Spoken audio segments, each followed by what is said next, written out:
Después de 3 días de audiencias transmitidas en directo para resolver si Nicolás Petro y su expareja quedaban en libertad, hubo un desenlace inesperado. El fiscal del caso, Mario Burgos, quien habló cerca de 30 horas de los hallazgos de su investigación en contra de los parientes del presidente, recibió un cordial regaño del juez que presidía las citas, quien negó su solicitud de mantener en prisión domiciliaria a Petro hijo.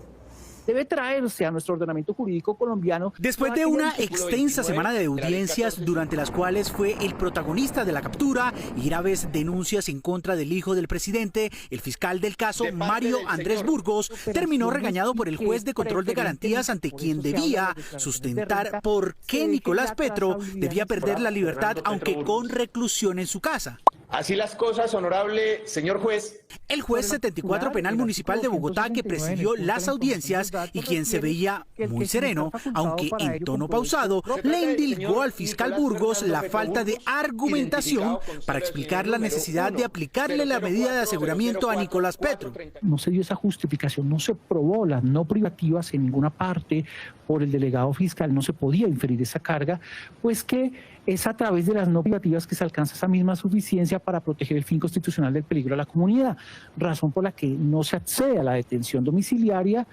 para el señor Petro Burgos. Según el juez, que escuchó atentamente durante 3 días los hallazgos del fiscal Burgos sobre la conducta del hijo del presidente y de su expareja, al final, al acusador de estos dos personajes le faltó sustentar por qué Petro Burgos podría ser un peligro para la sociedad si mantuviera la libertad de movimientos. Señor fiscal, yo lo digo respetuosamente, usted hizo esa carga frente a Daisuris, pero no lo hizo frente a Petro Burgos. Y es un límite sustancial, legal, que deberá probarse. E insistió. No se dijo absolutamente nada concreto, más que la medida era suficiente, pero ese no es el límite sustancial que establece la ley 1760. Según el juez, el fiscal Burgos, pese a su detallada investigación en contra de la expareja, pasó por alto una gama de delitos que también deben ser investigados. Y por eso, el mismo juez tomó la decisión de mandar copias del expediente a otros despachos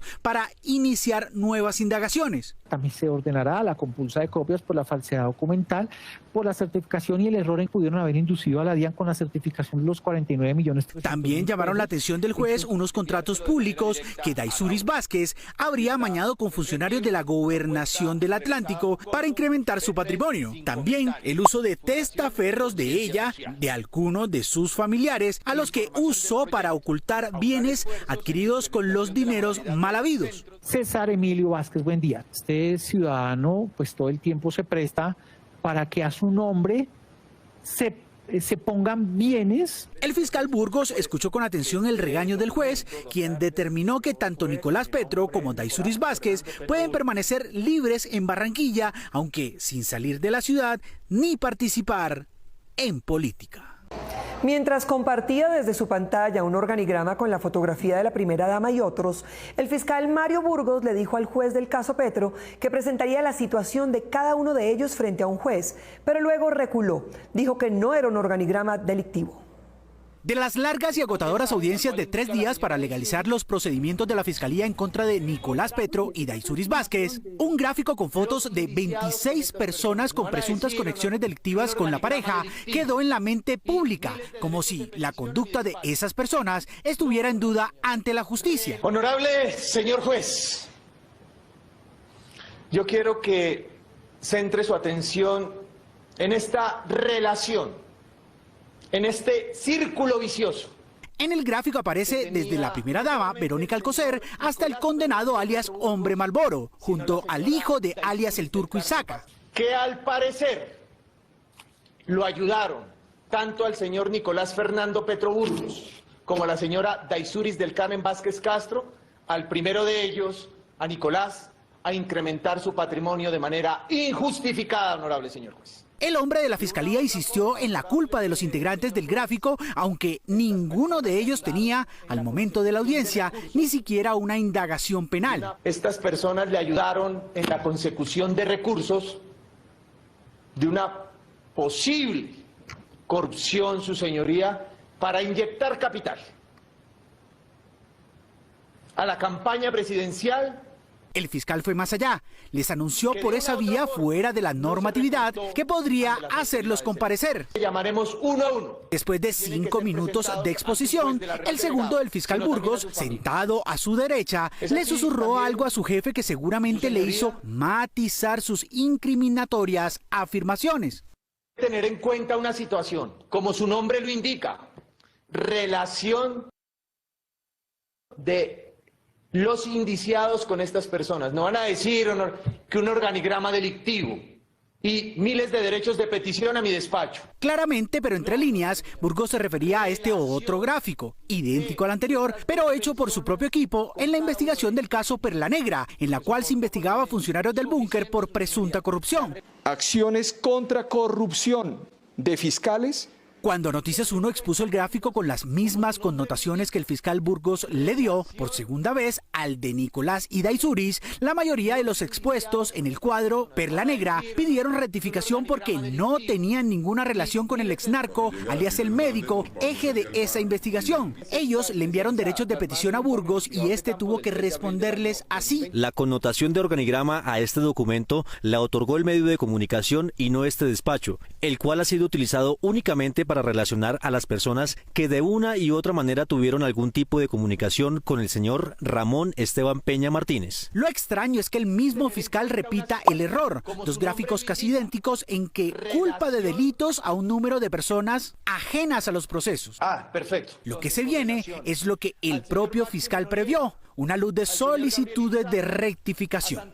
Después de saber que quedaría en libertad provisional por su disposición de colaborar con la justicia, Nicolás Petro habló hoy. Se mostró muy dolido con la distancia que su padre tomó de él en este escándalo. Sin embargo, fue cauteloso en responsabilizarlo de actos irregulares relacionados con su campaña de 2022.